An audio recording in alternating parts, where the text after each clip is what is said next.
There's a book out. It releases today called The Great Campaign Against the Great Reset by SophiaInstitute.com. Releases today, headed on its way to the New York Times bestseller, and author Jason Jones joins us now to talk about it. Good morning to you, Jason. Good morning, sir. Praise be to God. Glad for your time today. Thanks for being on with us. Sabotaging the Great Reset. Jason, come on, man. What did Klaus Schwab do to you? Why did he deserve your animosity, good sir? Tell me about your book. Well, what did he do to me? Well, I'll say this. First of all, congratulations for getting up this early every day and being sharp and on your game for the folks. Well, I was the first American arrested leading an anti-COVID lockdown. So there is that. My family had to leave our home of Hawaii because I didn't want to be locked down for 2 years. So I never thought about maybe there is a bit of a personal vendetta in this book. So when I was rescuing Afghans, our former Afghan allies from Afghanistan, they were very eager to do American press while they were still in hiding in Afghanistan. And I would tell them, rescue, then retribution. We have to rescue you before we do our retribution. So yeah, maybe this is an attempt at retribution at the globalists who shut the world down, who created the largest man-made famine since World War II.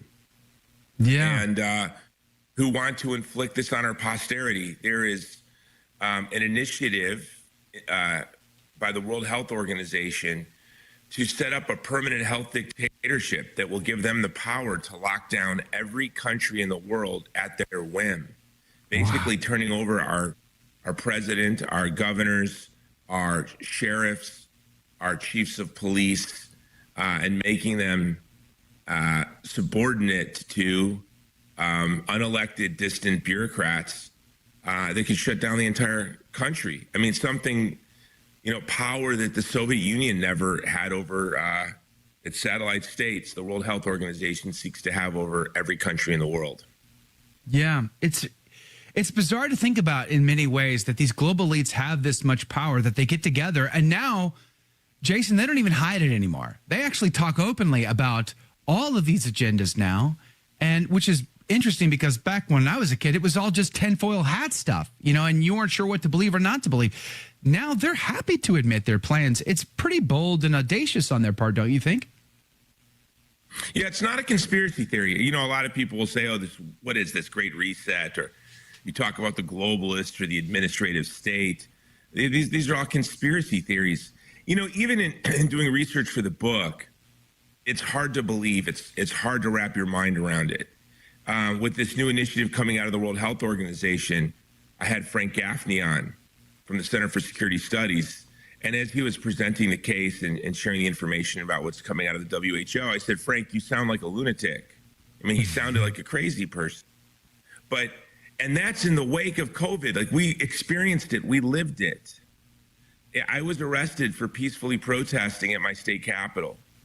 I was being harassed by the police in Honolulu because I refused to shut down my ministry to the homeless in my community.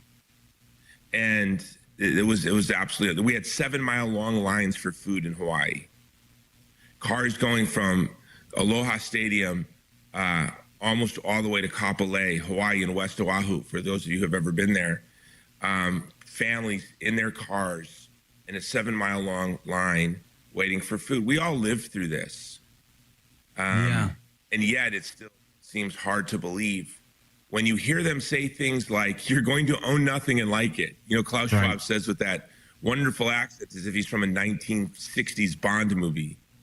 You will own nothing and like it. Yeah. Oh, what? Tell me more about this Great Reset. You're going to eat cricket meat and think it's delicious. Wait, what? Come again? I'm not going to have a house. I'm not going to have a car. And I'm going to be eating cricket meat? I mean, it sounds kooky. But we live in a world where you have 3 million Uyghur slaves working for American corporations in Chinese-occupied East Turkestan who work to death and then their organs are harvested. We live in a world where do-gooders drive around in their electric vehicles thinking they're social justice warriors with their EV with their message bumper sticker on the back.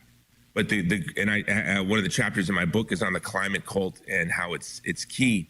to the Great Reset, the electric vehicle is not only the biggest polluter on the roads. It's a humanitarian catastrophe. Every electric vehicle that is cobalt in every battery, in every electric vehicle is cobalt. That cobalt comes from Congo. And they have children as young as 6 working in these cobalt mines, digging for cobalt by hand in a toxic mess. So, these are the same people that kiboshed a peace agreement in the first weeks of the war between Russia and Ukraine. And so when you're thinking that they can't be that evil, but they are that evil. They hide the truth about the catastrophe of electric vehicles from you. They sabotage a peace agreement in the biggest war in Europe since World War II. It's erased a generation of young men from Ukraine. They produced the largest famine in the world with the policies surrounding the CCP virus. So this is very serious. So I, sort of like all of my work in the Vulnerable People Project, all the work that we do, at the root of what we do, it's trying to leave for our posterity a culture of life and a civilization of love. A necessary condition for that is, as you said, and I quote C.S. Lewis in the book, is to launch this great campaign of sabotage. And we will succeed. Yeah. You go through, for example, the electric vehicle market. I'm sorry? I was going to say, you go through 5 ideologies in the book, 5 isms, really. And I want you to can you give us the elevator pitch on those? What are the 5 ideologies that you identify as really being a part of the Great Reset and the Global Elite Project? Yeah, victimism, Gnosticism, transhumanism, and anti-humanism in the climate cult. And the key, and really my goal with this book, I always have, my wife is like, you always give your such modest goals. I said, my goal with this book is to thrust the word victimism into the American lexicon. Like, I really want that word in the dictionary. What is victimism? It's a word coined by Rene Girard, and it's the ideology of concern for the vulnerable to gain wealth, power, and prestige at the expense of the truly vulnerable. And it was coined by Rene Girard. He also, in the 1990s, talked about the victimist Olympics. In the post-Christian world, it really is, it's the triumph of Christianity, where you have to make an appeal to victimism.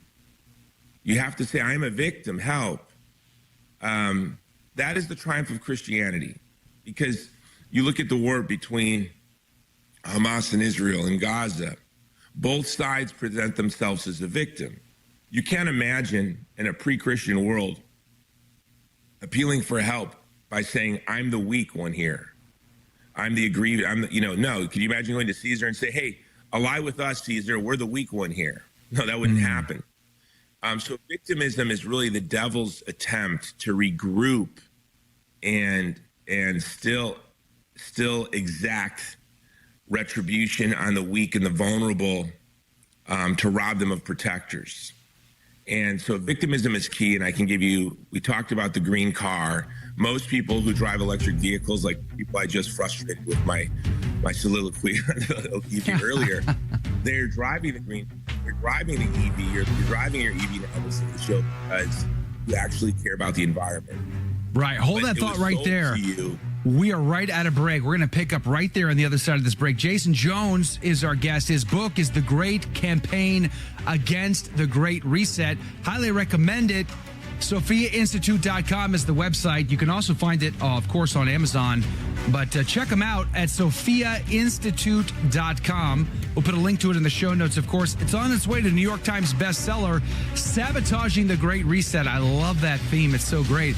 We're going to pick up on the climate cult, but also the 5 principles that are answering those 5 ideologies and isms. All that with Jason Jones and more is coming up next. We'll be right back. Don't go anywhere. In the name of the Father, and of the Son, and of the Holy Ghost. Amen. O Immaculate Queen of Heaven, turn thine eyes of clemency, tenderness, and love toward us, thy children. O Mary, we have corrupted our way and disobeyed our Lord. We have broken his law and preferred our own selfish gratifications to the service we owe him. But thou wast ever filled with his holy love, and there passed not even a shadow of sin upon thy soul, O spotless mirror of justice and holiness. Virgin most faithful, the grace of thy Son ever triumphed in thy heart. The mystical rose, the fragrance of thy virtues unceasingly ascended to his throne, changing only in its daily increase of sweetness. Tower of ivory, fair beyond measure, without one spot to mar thy purity. House of gold, thou didst ever reflect the precious gifts of the Holy Ghost. Have pity then upon us, for we are sinners. We have obliged our God to repent that he made us. But in thee, dearest Mother, he has ever been well pleased. Thou art the good land, wherein his divine seed yielded its thousandfold of fruit. Pray for us, that he give fresh fertility to our hearts, and root up from them the thorns which choke the heavenly plant. We are defiled by sin. May he, through the merits of the tears thou didst shed at the foot of the cross, mercifully cleanse us. Take us, sweet Mother of our Jesus, under the mantle of thy tender care. We have too little dread of sin. We are so often on the verge of offending God. Oh, obtain for us, poor children of thine, courage and firmness of resolution, and ambition for holiness of life.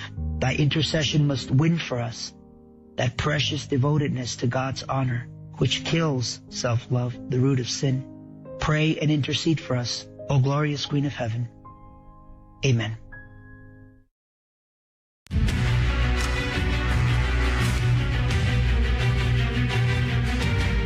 Praise be to Jesus Christ. Welcome back to A Catholic Take, a bold synthesis of information and inspiration. I'm your host, Joe McClane. Praise be to God. We're having a conversation about sabotaging the Great Reset. There's a book out today called The Great Campaign Against the Great Reset. It releases today.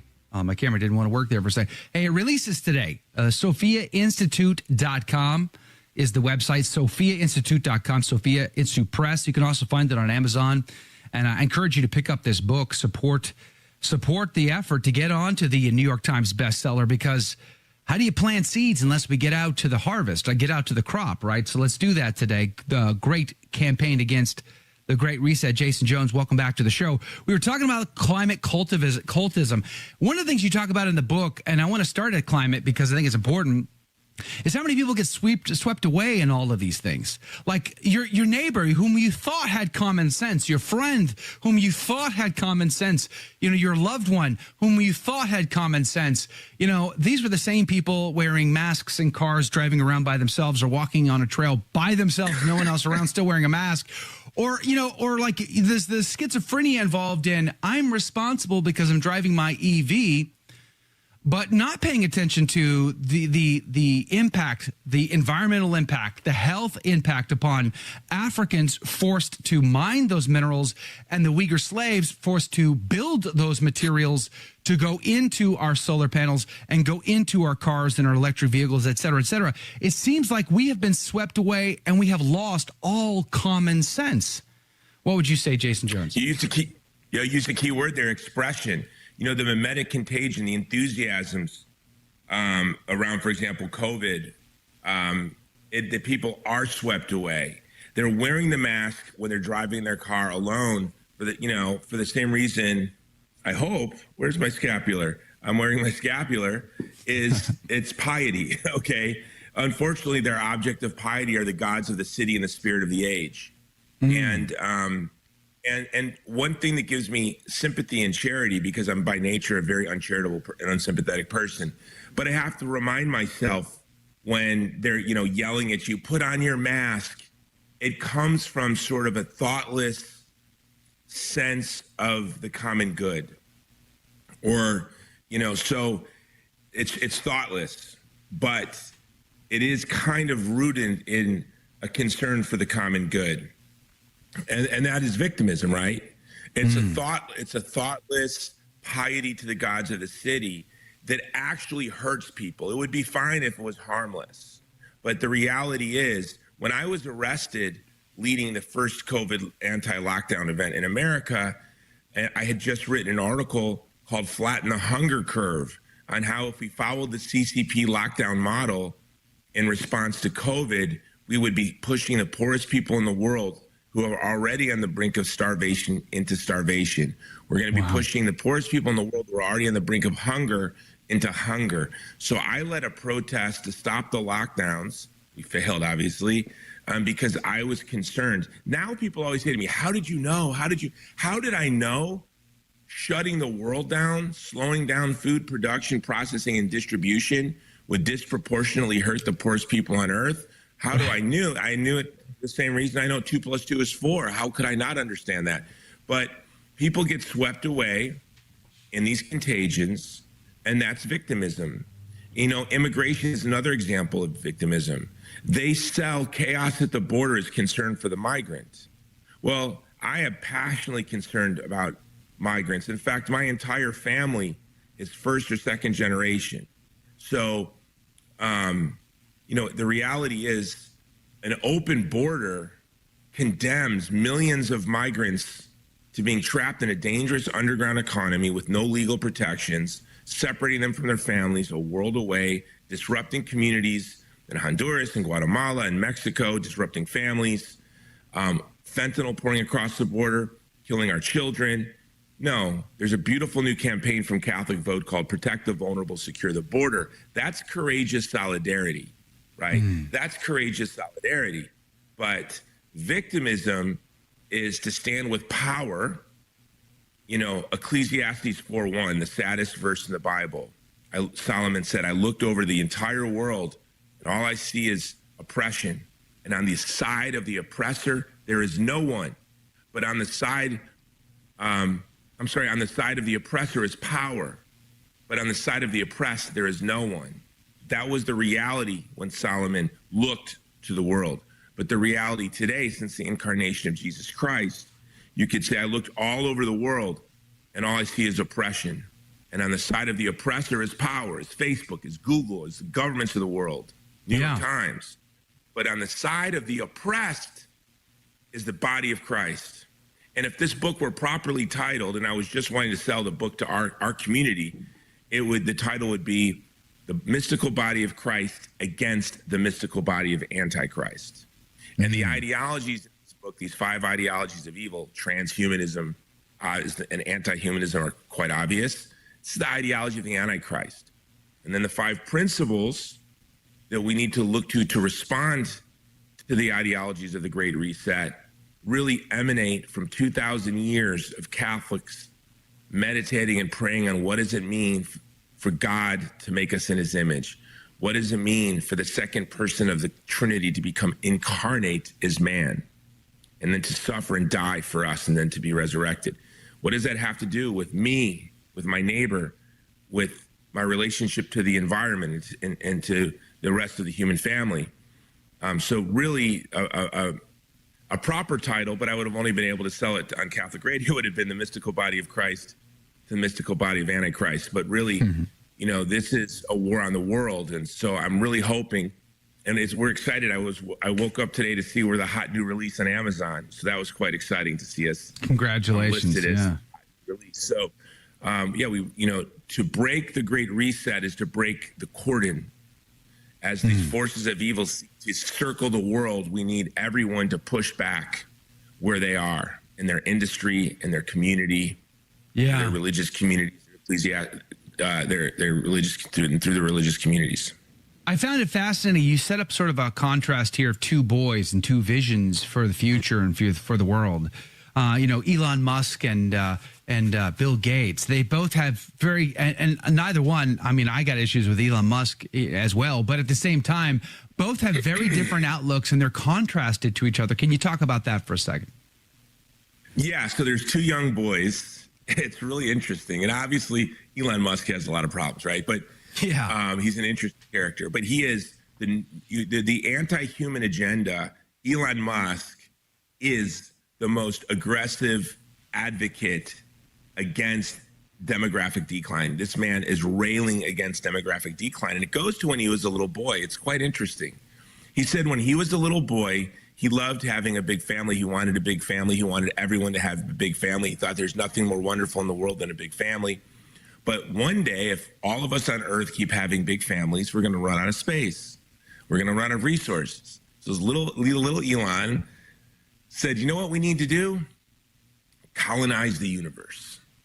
We need to fly out to the planet, colonize Mars.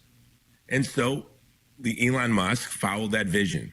There was another little boy, a very privileged little boy, lived in Washington State. His father was on the board of Planned Parenthood. He went to a very prestigious school where he had one of the earliest educations in computer programming. I think he went to the only school in the world at the time where he could actually program computers, learn how to program computers in school. It's detailed in a wonderful book by Malcolm Gladwell called Outliers. And this little boy's name was Bill Gates, and his dad was on the board of Planned Parenthood. Bill Gates also was worried that if human beings kept having all these children, we would run out of resources. And he became obsessed with population control. So you sort of have these two interesting characters on the world stage. Isn't that fascinating? Same concern came at it from two opposite perspectives.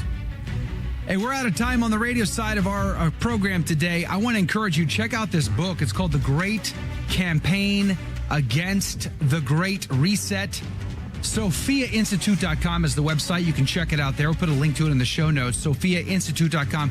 Check it out also on Amazon if you'd like. Headed towards the bestseller. I mean, wouldn't it be amazing to get on that list? You can support that cause today. The Great Campaign Against the Great Reset. We'll stick around for the after show. Let's talk about more of that. And guess what? I'm off for the rest of this week. Enjoy your time. God love you. So what did you think of today's show? Let's discuss that right now in the after show. Your take on the after take. Comment, interact live with me and the team. All you need to do is search for one of our live video feeds on Facebook, YouTube, Rumble, Twitter, LinkedIn, and elsewhere. Simply search for the Station of the Cross, Joe McClane, or A Catholic Take. I'm looking forward to seeing you and interacting with you directly. It all starts right now. It's the after show. And we're back. Welcome to the after show, everyone. Hey, good morning, everybody. Praise be to God. Thank you for hanging out with us today. Great conversation with Jason Jones. He's still here, right? He's still hanging out with us, which is awesome. So if you got a question for Jason, try to sneak it in real quick while we have him. But let me just give a couple of shout outs here. By the way, T-Storm, good morning to you. Thank you for hanging out on the Instagram, Telegram. Or it's Telegram, not Instagram. See, my brain's already in vacation mode. I'm getting ready to go hiking for 4 days in the mountains in West Texas. So brain shut off. It's done. It's over with. Jack Burton, Trad Jack Burton, Tweet and Toe is here. Good morning to you, Janice. Good morning to you, Mike K. Mike K's on deck tomorrow. You'll have Mike K and Trad Jack for the rest of the week. Praise be to Jesus. Mm-hmm. Karen, Andy Bashaw, Yvonne, good morning to you. Eileen, Nick, the Mike, and Sharon, good morning to you again. Troy Lockett. Damon, James 16897. Alejandro, good morning to you, my friend. Thanks for hanging out with us today. I see Nick the Mike is also on Rumble. So is Rosie and Sci-Fi Mike. Life with Yetis is back. Health 613, good morning to you. Thanks for hanging out. Robert D. Bruce is here. Good morning. Good to see you again. Catherine Hickey, Knight of the Immaculata. Donna Eberly. Helen, good morning to you. Laura, Little Daisy's back. Anthony Kerwin, good day, my friend from down under. Praise be to Jesus. Does Jason have any insight into the Maui fire tragedy? Well, it's funny. Well, it's not funny. It's actually horrible, but we talked to Jason about that when that was going on because like everything else, Jason goes above and beyond when there's an opportunity. And boy, did he go above and beyond getting supplies into Maui by the jet skis. It was pretty, as the kids say, it was pretty baller. It was pretty based, lit, no cap, or whatever the kids say these days. Jason, you want to give us an update on the Maui fire? What is going on? What kind of show am I on? Lit, no cap? What are we doing here? I don't know. I'm just trying to be cool like the kids. We're a Rumble live stream now. Inglesi Baladid. I don't know what language you're speaking.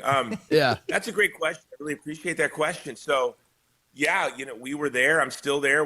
We have teams on the ground. I just had a good friend there doing some follow-up. The Vulnerable People Project, we're the first group on the ground. Our local partners were the first on the ground. They were there. And but being from Hawaii, I'm wearing my alma mater shirt here. For those of you who can see, University of Hawaii. We're doing a documentary on the Lahaina fire called Investigating Lahaina. And I'm just going to give you the third act because we're going to look at all the conspiracy theories The reality is what happened. It's the climate cult, and it's catastrophe capitalism, as they call it, seizing an opportunity that was created by the climate cult. The power lines should have been buried decades ago, but Hawaiian Electric, which is owned by BlackRock, said that they didn't want to waste their money on dirty energy. In other words, burying power lines. These power lines went across these grassy fields that were formerly sugarcane plantations.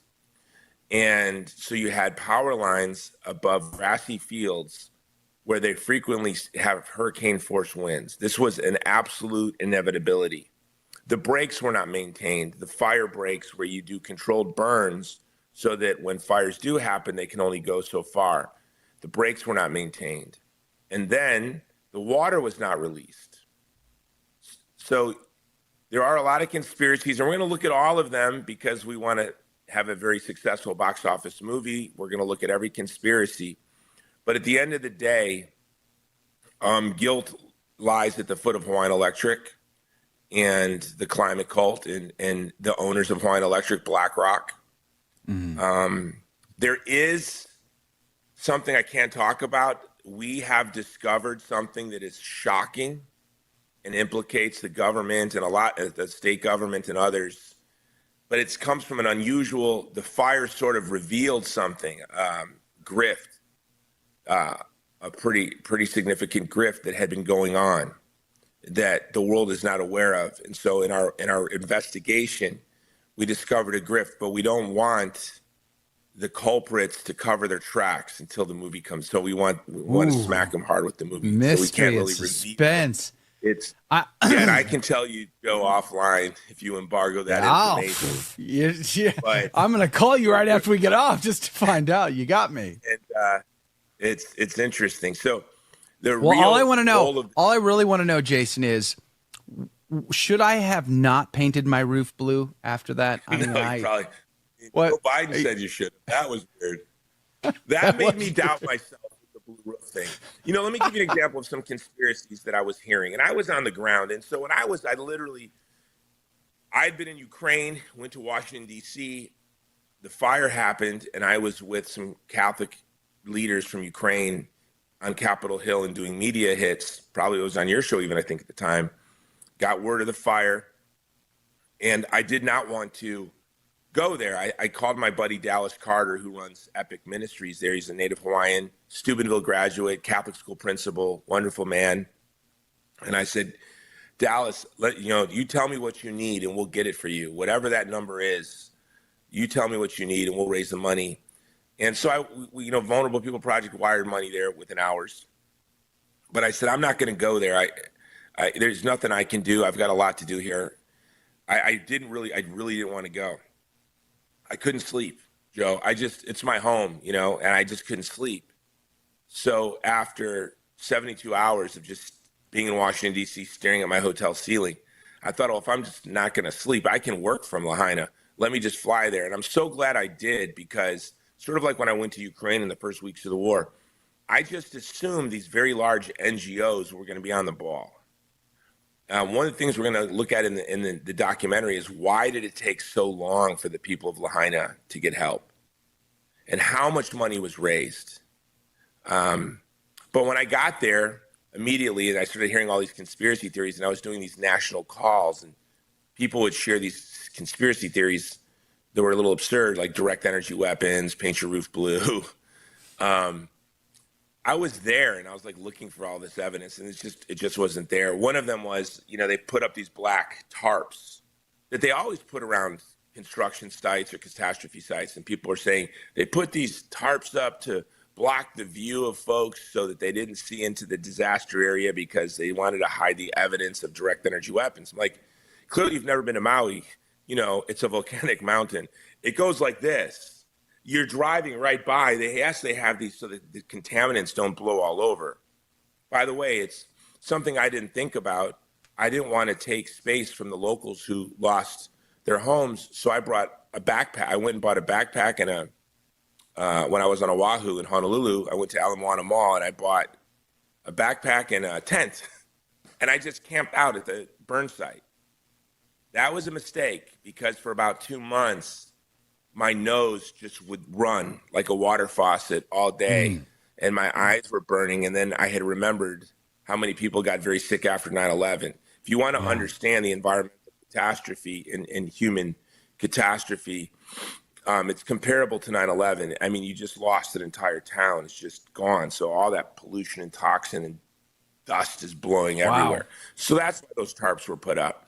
And I think a lot of the conspiracy theories, the fires were being flamed, the pun intended, by BlackRock's surrogates, because the guilt falls right at their feet. Yeah, that ties into your book too, the section on Gnosticism, this sort of secret knowledge that gets passed around, and that, to use that metaphor, to fan the flame of that. You know, we were gaslit all the time, keeping us guessing, keeping us arguing, keeping us debating, which then ties into one of the other strategies was that public-private partnership and censorship that goes on between government and Google, government and Twitter at the time. Can you say that with a German accent? Yeah, jawohl, yes, ja. Das ist gut, no? Yeah. When you hear Klaus Schwab talk about public-private partnerships, you're like, that sounds a lot like, what was your father? Yeah. Oh, yeah. He was One a more Nazi. time. That sounds a lot like National Socialism. Okay. Yeah. Yeah. Got to give Klaus Schwab credit. You know, he wrote his first book sort of advocating neo-national socialism. We should just call it what it is. I just coined it now. It's neo-national socialism, guys. Yeah. You know, I was just thinking, because you are, you know, you're intimately connected to Sound of Freedom. And when I was doing some, I remember when the Rolling Stone article came out about Sound of Freedom. And I can't say the letter of the alphabet because YouTube, that's the one thing the YouTube will not allow me to talk about, is really a certain letter and the conspiracies that surround this certain letter. It's like near the letter R. Okay. Like I read the Rolling Stone article and let's call it LMNOP. Yeah. The LMNOP conspiracy. I didn't even like believe in the conspiracy. Like, I wasn't supporting or fanning the flame of the conspiracy. I was simply defending the Sound of Freedom. And golly gee whiz, YouTube said you're not allowed to talk about that. You have violated our community standards. I tried to protest that with them on principle alone, and they don't even give you the chance to make your point. And that's the level of public-private partnership that we see here, that Elon Musk, to his credit, really pulled back the curtain on, didn't he? There was an interface. The government had a portal they logged into. They could choose their own custom censorship of anybody on the planet to their liking. That is upside down world. No, can I tell you what I love about the point that you just brought up? The LMNOP conspiracy, or the Quick Mart conspiracy, whatever we want to call it, is Gnostic. It's Gnosticism. And social media censorship is Gnosticism.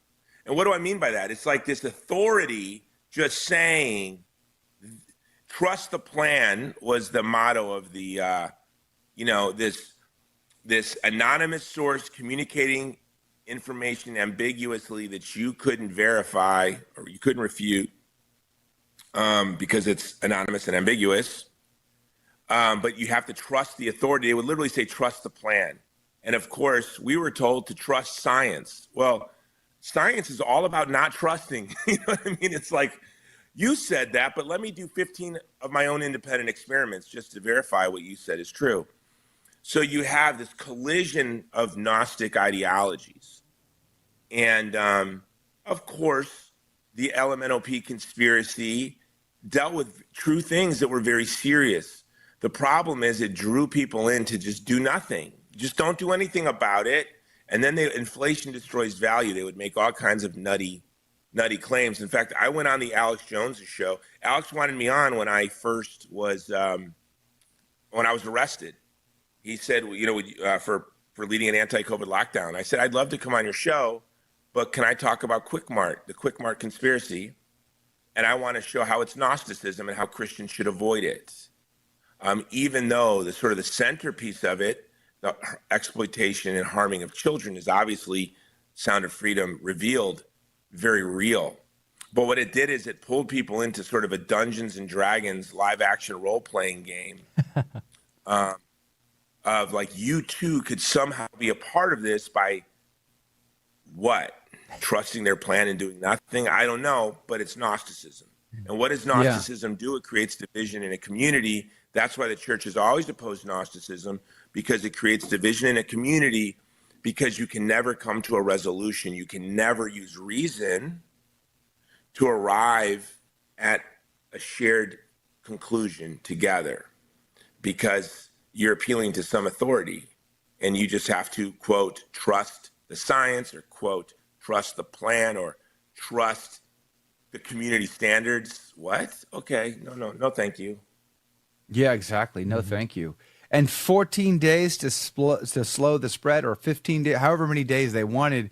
You know, when that first happened, I thought, okay, all right, sure. You don't know what you're dealing with. Fine. Fair enough. You need a few days to figure this out.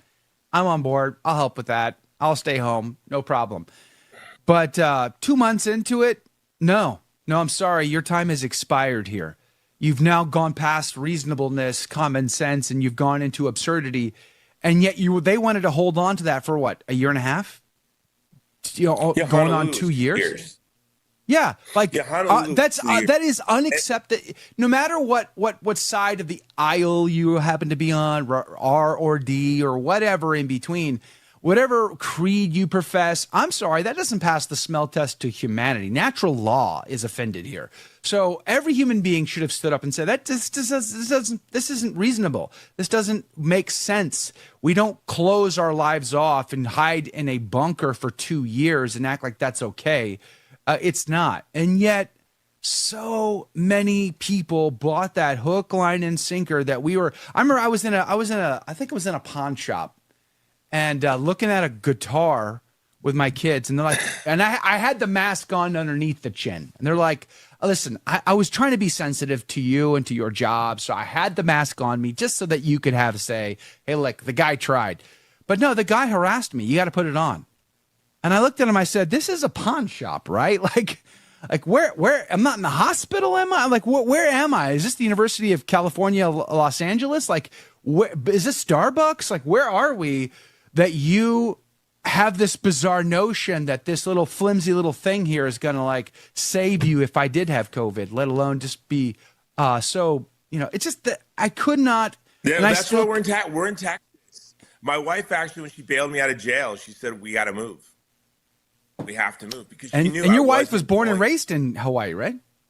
No, she was. She looks it, but she's not. She was actually born and raised in New York. Well, at least she chose Texas. We looked over the whole world. We literally did, and we picked German Hill Country. We looked at other countries, and we looked over the whole world, and we thought maybe we'll just go hide out in a free state for a while, and then come back. But my kids have fallen so much in love with Texas that they don't want to go back. I'm homesick. I'm like, what did I do? But it is great being here. And we moved in July of 2020, so we were quick. We sold our home in a little break Hawaii had between the first lockdown and second lockdown. There was a 1 week break. We sold our home the first day by God's grace. Wow. And scooted to Texas. And it was great, because by the time we got to Texas, now this is still just July of 2020, where we live, I don't wear masks, and you did not have to wear a mask. And in Hawaii, I refused to wear a mask. I just would not wear a mask because it was ridiculous. It was absolutely ridiculous that you want me to wear something that doesn't stop a virus to stop a virus. My Facebook feed just shared with me a memory. Because I'm a prepper and I'm thoughtful to my family and my community. Guess what I had, Joe? I had 2,000 N95 masks in my storage. Wow. 2,000. Okay. M95. So, like you, N95, yeah. So when the pandemic first started in February, I went around and they were recommending people wear scarves. I'm like, that's pretty stupid. To wear a scarf, like, what? We We mock the Muslim world for the burqa, and we all wore our Fauci burqa. We mock the, like what happens in Somalia with female genital mutilation, and now we have taxpayer-funded genital mutilation of children. The world, these people have gone utterly bonkers, and that's why you have to resist. People are like, just go along to get along, Jason. Just wear the mask. I'm like, I'm not wearing the mask.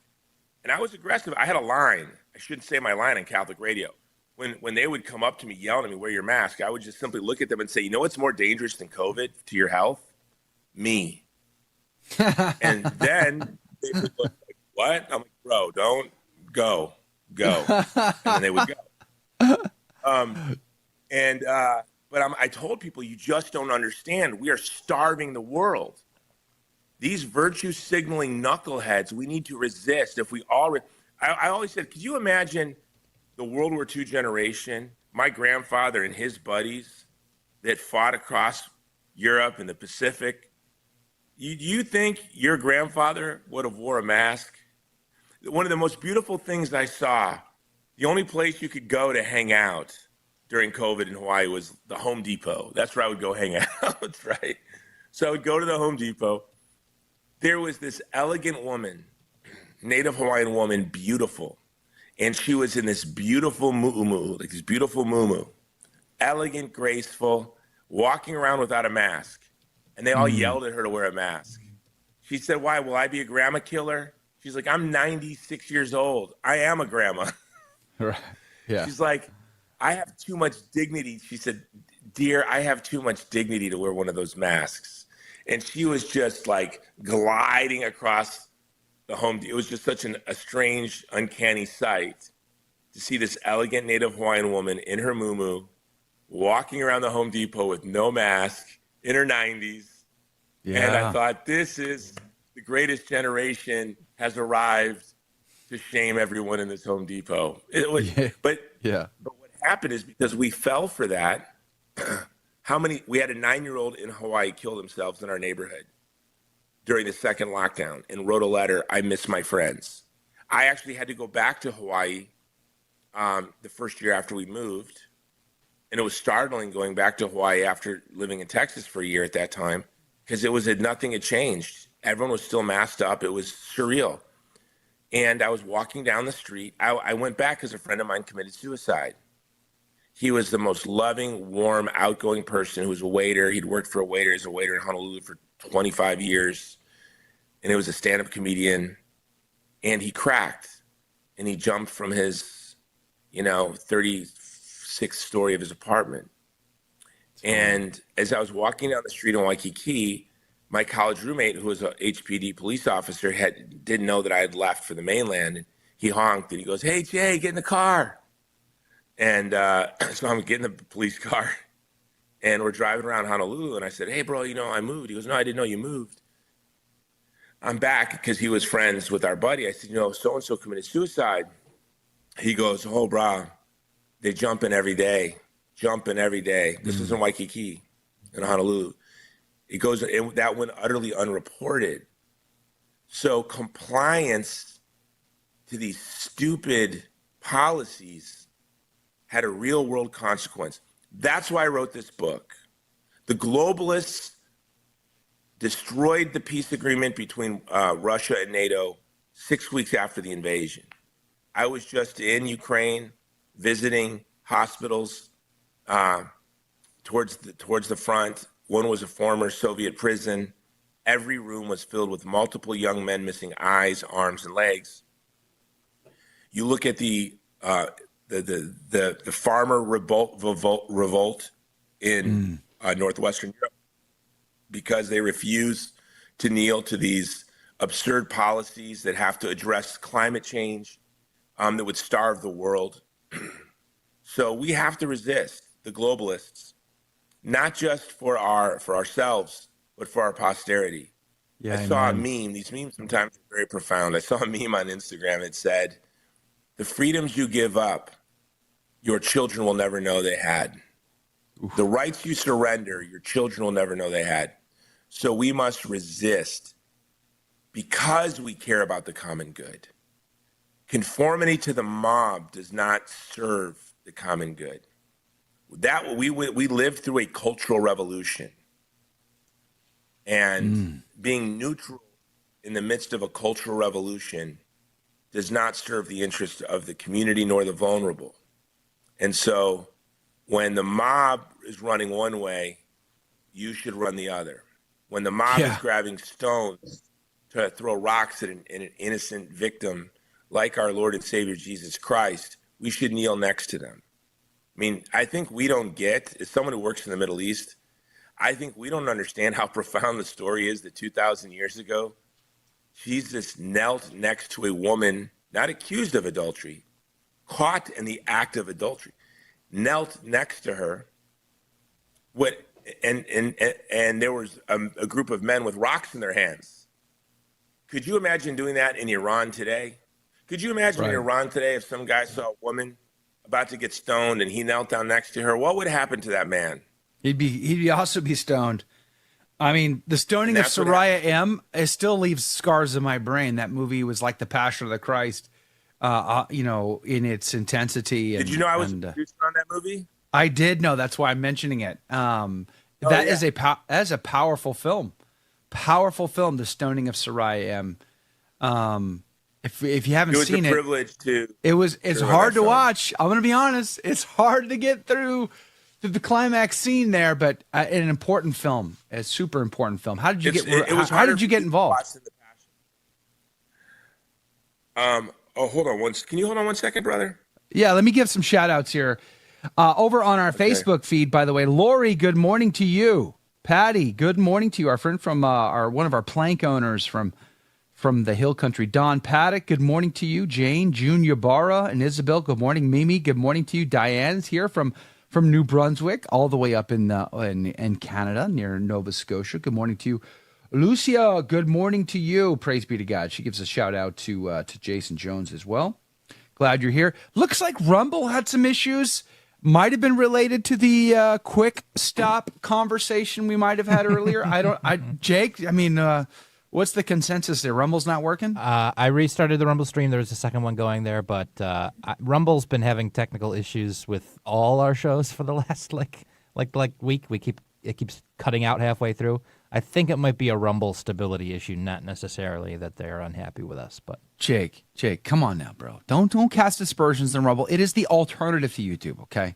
It is the saving grace for the suppression that we have. Rumble's perfect on YouTube. Rumble's perfect. I don't understand why you're hating on Rumble right now. I don't. Hey, Frank Rangel, good morning to you. Bruiser, good morning to you. Glad you're here today. Brandon Joseph is here. Susanna, good morning to you. Susanna P. Ortiz, good morning to you. Glad you're here. Sean Marie, Paul, our friend Kilroy Jones, William Jones, good morning to you. Laura, good morning to you. Lost Creole, welcome back. Glad you're on the team. Divine Intervention Ontario is here. Yeah, Canada didn't fare all that well in the pandemic, did they? I mean, the Canadian private-public partnership is in full effect up there in Canada. Now, here's the question, though. Has Canada had enough of it yet? We had the protest, the trucker convoy that got, squashed and money stolen by the government and et cetera, but is Canada done with it? And here's a question, going back to Jason Jones, if you're ready to rejoin. Here's a question. No problem. Here's a question for you. Do you see a way out of the global elitist Great Reset? Do you think it's possible? And I want to set this up because I feel like America, all America really wants is a good fight. We just want to be ringside. We want to drink a beer, have a good time. We want our country music to sound a lot like hip hop. America's bar is too dang low, in my opinion. I feel the same way about most cultures, though. Canada, I think Canada's bar is so low that they're probably not going to be won back. But I would love to be wrong about that too. How do you see it? Am I being too pessimistic there? Yeah, Canada. I'm like you. I like the taste of blood, right? Like my hobby's Muay Thai kickboxing. I've been fighting since I was a boy. And my son's like, Dad, you scare everybody because when you're sparring, you smile. That's just weird, Yeah. But Canada's that friend. You're the creepy villain in the Bond film. That's what you are. Before I was Catholic, and I was a young troublemaker. I'd like to go to bars and fight. And, you always have that friend who's like, not tonight, Jason, not another fight. Canada's that friend like, do we have to resist this lockdown? Can we just, but then look at the truckers. I think most of Canada's like most of America, to be honest. So, but yeah, we win. By the way, we win. Period. We win. So that's it, because ideologies of evil are deprivations. They collapse under their own weight. But that is, and their absence of being. And that's something that St. John Paul the Great writes about in his wonderful book, Memory and Identity. But look, yes, this is the way out. I have a special introduction to young Americans in the book called An Introduction to Young Americans, The Adventure of Eros, Love, Piety, and Posterity. So what's the way out? It's very simple. It's just not easy. It's to love your parents, love God, preserve young people, preserve your moral imagination so you can experience erotic love within the sacrament of marriage, meet someone, fall in love, get married, have children, order your life to the love and care of your children, the love and care and thoughtfulness to your posterity, and serving the common good of your community. This is the way out. The Great Reset is really a battle about what is the human person. What does somebody who says you will own nothing and like it, you will eat cricket meat and like it, what is somebody who sabotages peace agreements, foments policies that cause famine, they don't flinch, they don't apologize at the hell that they leave in their wake? What do they think about the human person? Now compare that to what do we think about the human person? The foundation of our rebellion against the Great Reset is telling the truth about the human person, that we are made in the image and likeness of God. We have an inviolable dignity, beauty, and worth. And that's what we are as Catholics. That is our role in all of this, to remind the world of their dignity and of their beauty and of their worth. Yeah. And to not give 1 inch. We will win. And we should see it as an adventure. This is going to be an adventure. Every generation has its great struggles. In the past 100 years, we saw, the battle against Jim Crow and segregation within our own country. We saw depressions. We saw the elimination of childhood diseases that inflicted every family had the wound of losing a sibling or a cousin. We saw world wars. We saw fascism, Nazism, and communism. I mean, imagine being born in Russia in 1917 and what your life would have been like, or being born in Germany in 1900 and having to live through World War I and the rise of Hitler and the Nazis. And it's just, every generation has its adventure. And this is our adventure. It's really an adventure of love. It's about reminding the world that we were created to love God and love our neighbor. And that's something the Great Reset wants us to forget. I wanted to go back and ask you, so how did you get involved in the Stoning of Soraya M? I mean, that's, like I said, that was a powerful film. I worked on the marketing for The Passion of the Christ, and then Steve McAveety was one of the producers, was the executive producer of Bella. And I run a human rights organization. That's my main thing. Film is ancillary to all my other work. And Steve McAveety knew that I did work. He was the producer of Braveheart, The Passion of the Christ, executive producer of Bella, and producer of The Stoning of Soraya M. He was my friend, and he called me, and I was very honored. He said, "I'd like you to come work for us, and I'd like you to work on this film, and we'll give you an associate producer credit." And it was just such a great honor to be an associate producer. And to me, what is the mission of my organization? To give voice to the voiceless. And The Stoning of Soraya M is a true story. And one of the things with a lot of the communities I serve, we're almost in hopeless situations. But I say that we will make the world know and remember. Mm-hmm. If that's all we can do, look at the ethnic cleansing of the Armenians in Artsakh in September. Well, we worked desperately. In fact, my organization was in the process of launching drones into Artsakh to deliver food and insulin. Wow. And then then Azerbaijan just completely closed the deal. But all we can do is hope that the world knows and remembers. We look at the Uyghur genocide. Well, there's a powerful line in The Stoning of Soraya M where Sheree Ashalu, Academy Award-winning actress, the Iranian actress, who's quite the hero and has suffered for her standing up to the regime in Iran. Her niece is Soraya. It's a true story. It's taken from a book written by a French journalist. It was her niece. I didn't know that. Wow. Yeah, in the movie, not in life. But okay. So Jim Caviezel, who was Jesus in the Passion, and of course we all know from Sound of Freedom too, Person of Interest, he plays a French journalist. And Sheree says to Jim, take my voice with you.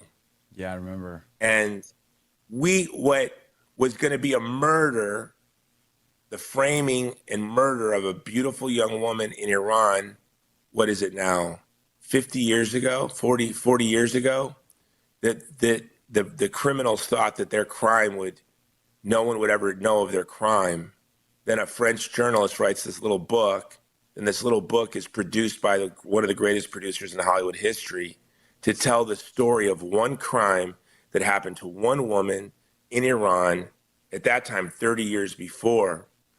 And I think of the same thing in this one of my favorite films, A Hidden Life by Terrence Malick, where about Franz Jägerstätter, an Austrian farmer who was murdered because he refused to take the loyalty oath to Hitler. And an SS officer who was begging him just to take the loyalty oath because he didn't want to kill him. The SS officer goes, "Do you think the world will know what you've done here? Do you think that they'll think you're a hero? No one's ever going to know what you've done. But the world knows, and God knows. And Franz Jägerstätter didn't care if the world knew. No, there was also in that same scene, the SS officer says to him, do you think you have the right not to take this oath? And Franz says, do you think I have the right to take it? Yeah, exactly. Yeah, it was powerful. And I would say the same thing with the Terrence COVID Malick's Slow Burn was hard for me, but the movie is very powerful, to be sure. I just that slow burn of that film, like you just wanted it to kind of get there, and it was sort of agonizing the whole process to just get there. And I watched a lot of Terrence Malick. It's not everyone's cup of tea. Yeah, but for sure. Terrence Malick, that was like Fast and Furious. That moved faster than most of his movies. I remember I watched the behind the scenes stuff, and the actor and the actress who played those key role characters, they were like, Terrence would say, "Okay, go to work." Like they had no lines. They were just like, so they would he said they would actually just do the farm work, and then he would film it. So they were going about like any farmer, just doing the actual chores of a farm. And then he just happened to, be there with cameras and capturing it all. It's like by the end of it, they didn't know if they were actors or farmers. It was just so kind of hilarious. Well, have you seen A Tree of Life? No, I haven't.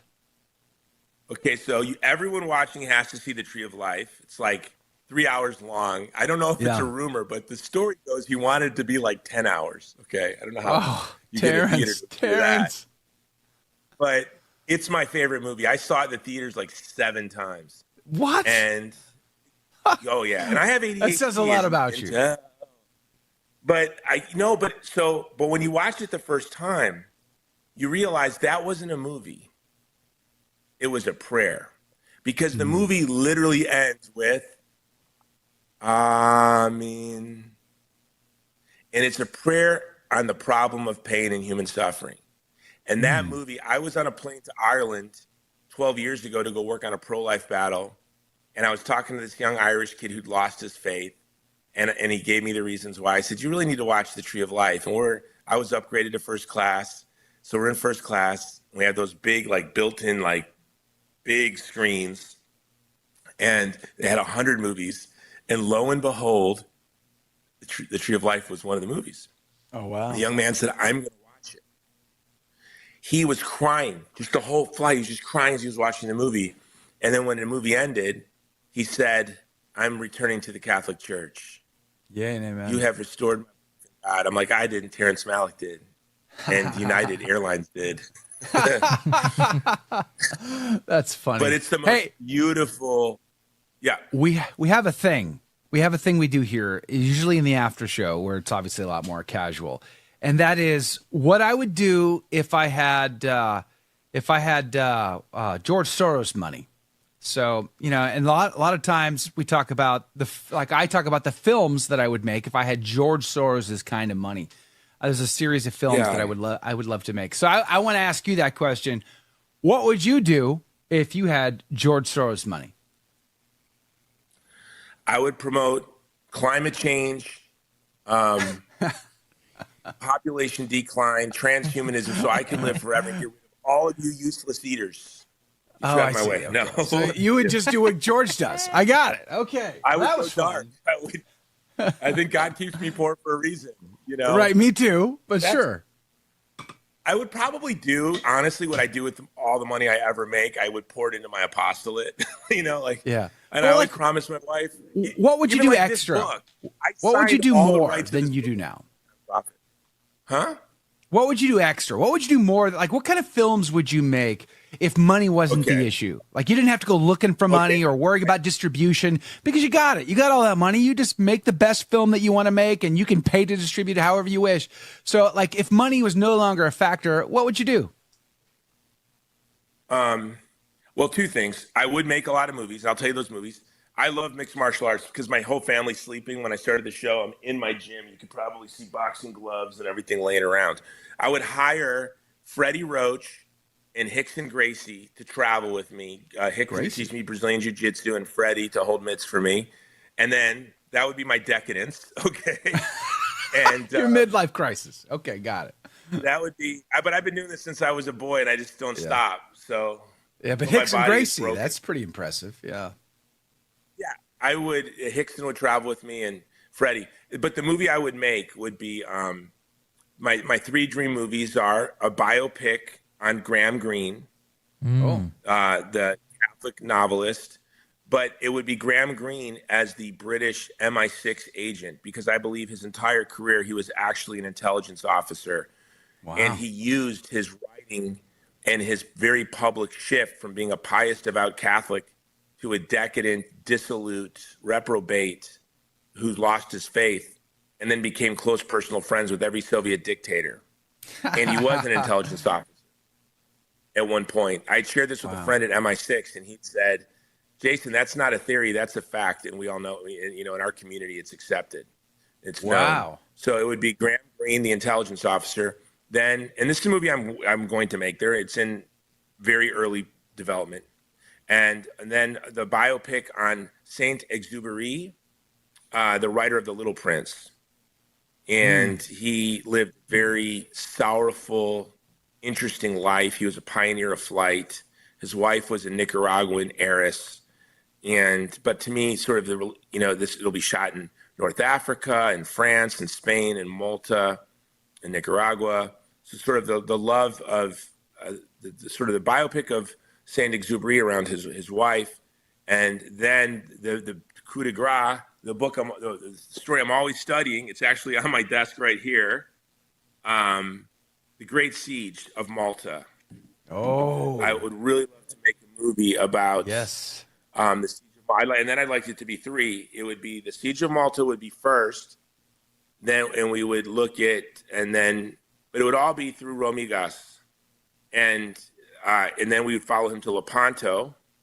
We'd start with him as a slave, and then when he escaped from the Saracens, but then we would do Malta, Lepanto. Then we would go all the way back because we had their interest, and we would go to Rhodes. Yeah. So can we get the Kickstarter started right now for you? Because I want that movie to be made. And next question is, who plays Don Juan? Who plays Don Juan for you, Jason? Eduardo Verástegui. I knew you were going to say that. He's going to be too old for that at that point. I mean, you think he could pull that off? Don Juan's a young guy. Well, we'll find somebody. Everyone looked older back then. I will tell you, when I make movies, I'm very, just how I run, I run an international organization with offices in Rome and Pakistan and Afghanistan. We have an office now in Kabul and Mongolia. And I'm very good at delegating, giving people responsibility and trusting them. And when it comes to casting, it's not just something I tell actors who try to give me their headshots. I say, listen, I don't do casting. That's not my job. I hire casting directors. Sure. I trust, the people who are, even now, my next movie we're shooting in Spain in June is Hills Like White Elephants by Ernest Hemingway. And there is somebody, a Shakespearean actor from New Zealand who looks a lot like the young Ernest Hemingway. And then my friend has a nephew who is a really great actor who looks like Ernest Hemingway. And so I gave to the director, Jennifer Weta, I said, listen, here are the two I would like you to consider, but I don't, you're the boss. I raised all the money. Sure, I'm the producer, but she's the director. She's the boss, her and her team. So that's a long answer just to say, I delegate to the department heads and I trust them. Eduardo would make a good Don Juan. Just you have to reverse age him a little bit with some CGI magic or something, but he would be an excellent Don Juan. There's two projects. If I had George Soros's kind of money, there's two projects I would want to work with Eduardo on. One is a feature-length documentary film on Hernan Cortez and conquering the devil himself in the Aztec Empire. And then the next one would be to film a live action Hernan Cortez based on the Bernal Diaz journal of Hernan Cortez actually defeating the devil himself in the hold and keep of the Aztec Empire in Mexico City. That's got to be done at an epic level. And if I had George Soros's kind of money, boy, it would be gloves off. It would be just so amazing. So I'm here at my bookshelf looking for it. I have both of those. So it was already done. Someone beat you to it, kind of. Kind of, but not at the. It needs to be. It needs to be here. You know who it was? What am I talking about? Do you know what I'm talking about? We're talking about the Mel Gibson film, Apocalypto. Yes. So my favorite book. I have like 1,000 favorite books and 1,000 favorite songs, but one of my 1,000 favorite books is The Conquest of Darkness by Warren Carroll. Mine too. Absolutely. Yeah. I read it every December 12th. I read from that book. You know what? That book is so amazing, as are all his books. Like Warren Carroll was the best writer, and I don't know why he's not just ever. I just visited his gravesite about a month ago. I was at his gravesite. No way. I used to live in Front Royal. I worked for Human Life International, right? I was just with Steve Mosier in Front Royal about a month ago. I owe him a call. Shucks. Thank you for reminding me. So I would go to the library there at Christendom, which is beautiful. And I was not yet Catholic. I was brackish. I was the public relations director. I would do Fox News and CNN and Bill Maher's Politically Correct for HLI. But I was kind of an atheist, kind of not, didn't know what I was. But I would go to the Christendom library, and they had all these tapes. They had like tape drawers, and I could like listen to all these Warren Carroll lectures. That was just amazing. But Apocalypto, Mel Gibson wanted to do a trilogy. Yeah. And, the devil attacked him, and that project unraveled. But it ends with Cortez Land. If I had George Soros' money, I would force Mel Gibson to finish that project by sheer volume of cash. I would Gibson might be watching. Mel Soros might be watching. If George gives me the cash, I'm just going to give it to you and force you. Your hands will be tied. There'll be nothing you can do about it, Mel. You're just going to have to do it because you're going to be paid so much money to finish that film. Because frankly, only Mel wants to make that movie. It can only be done at that level. I liked Apocalypto. I didn't know that. Mel met with Warren Carroll. Yeah. Not surprised. It's so good. He wanted to make a trilogy. And I've read Bernal Diaz's journals, and it's like reading the Old Testament. It's so good. It's so good. Blotting out the sky and nobody getting hit. Yeah, it's unbelievable. Yeah, it needs to be told. I mean, the revisionist history, the Gnostic part of your book, like you're talking about today. So the revisionist history on Hernan Cortez, on the conquistadors and what their intentions were or were not, have been greatly exaggerated. And Bernal Diaz sets that record straight. I liked Apocalypto. It was so hard to watch because of the graphic nature, but frankly, go read Warren Carroll's description of that. Go read Bernal Diaz. I mean, it's It's a taste test, Apocalypto Well, was, let's of tell the people. actual reality. So Cortez, can we tell people who don't know? Like, so Cortez, when he found out about the human sacrifice, it addled him. Exactly. I think Yes. he took 12 ships, I believe. Was it 12? No, I might it be getting my wasn't facts 12. wrong. Yeah, he didn't take 12 ships. He only had, I think he might have had 3. But his first encounter with human sacrifice, he's like, oh, heck no, we're not doing this. Sorry. Nope. Not on my watch. He burned his own ships.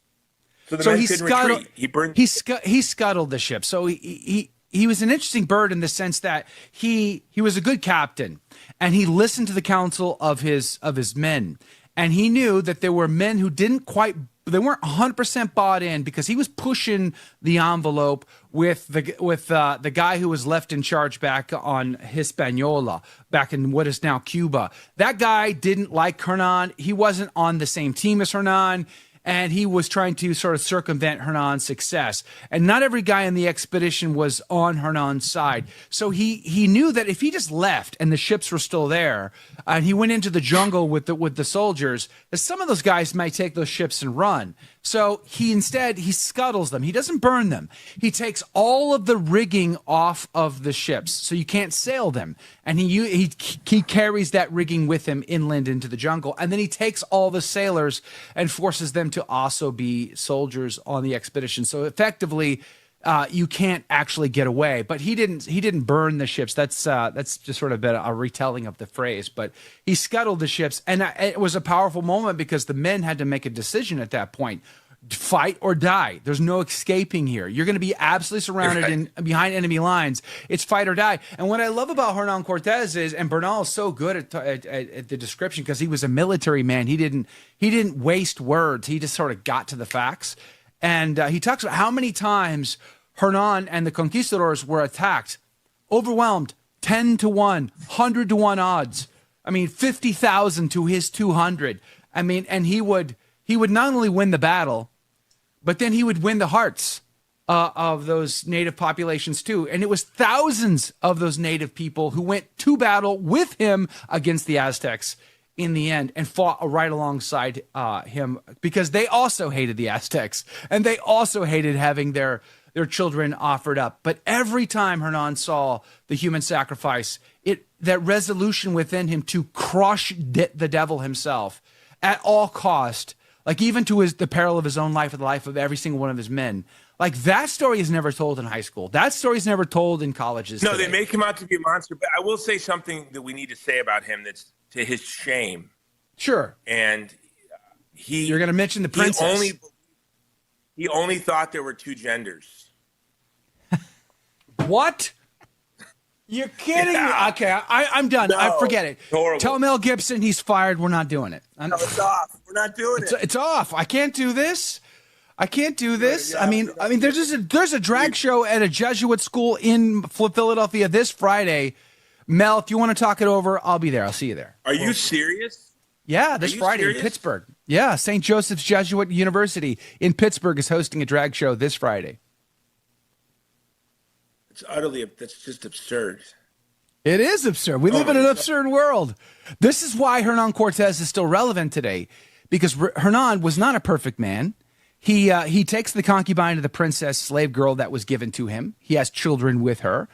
He even offered her to, I think, some of his other officers. He was not a perfect man at all, but he recognized that in this moment of time, his solemn duty, despite his own personal interests, his own even personal greed, his duty was to kill Satan first, free these people first, and then we can talk about gold after. And he recognized that. How many of us today are going to turn our cheek to the Jesuit drag show this Friday night, and go along? We don't want to ruffle any feathers. We just, we want to go along to get along. How many of us are going to mask up, lock down, get the jabs and everything else? But Hernan Cortez, despite his sins, he was like, not on my watch. Can you imagine people condemning the conquistadors for the mistreatment of the indigenous people for gold while they drive a Tesla? Right. Yeah, exactly. Okay. Yeah, asking me where that lithium came and tell me about what lithium is doing to South America. Where did that cobalt come for your battery? Okay. All right, Cortez. Little Cortez. Right. Yeah. No, we're really good at absolving ourselves of our personal guilt. Well, I think that's how we wash our own guilt away, is by being really judgy to other people. Oh, for sure. You've been talking to my wife again. She's been telling you stories about me. I see how it goes. Wait, what's that? I said, you must have been talking to my wife recently. She's been telling you stories about me, about being judgy of other people. Are you judgy? I can I'm be so, judgy, yeah. too. Joe's not judgy. I was can at be Mass judgy. yesterday. Can I confess here? Please, yeah. No I'll one's even li- no absolve one's li- you no after. one's listening. It's great. No problem.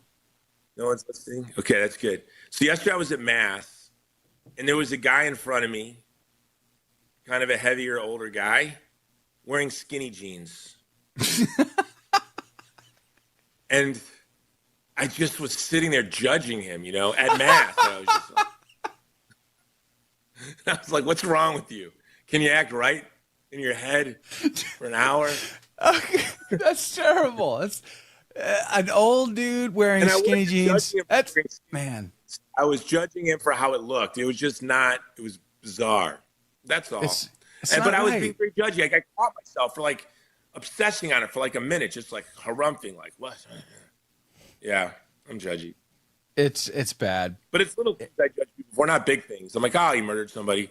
Oh, but look at those skinny jeans. What is he doing? Look at those skinny jeans. Dude, skinny jeans, man. What? No, what? Who decided that was a good trend? It's as bad as bell bottoms, to be honest with you. But at least bell bottoms came from the Navy, and there was a practical purpose to it. I think Get your bell pants bo- off I think when bell you're trying bottoms to are preferable. swim away from to the sharks. skinny jeans. What was that? You'd rather have bell I bottoms? think, think I with think they're jeans- preferable to the skinny jeans. Yeah. Yeah. Yeah, because you could wear big boots. You think what jeans represent, cowboys wrangling cattle. It's hard to wrangle cattle in skinny jeans. It is. It is. But hold my beer. Watch this. We'll give it a try. Great great reset. Yeah. I'm 50 this year, so I'm doing the big midlife crisis thing. Maybe I will try cattle wrestling in skinny jeans just to see how that goes. Yeah, I'll drive up in my brand new Hummer EV, because that's what real cowboys do. They drive Hummer EVs.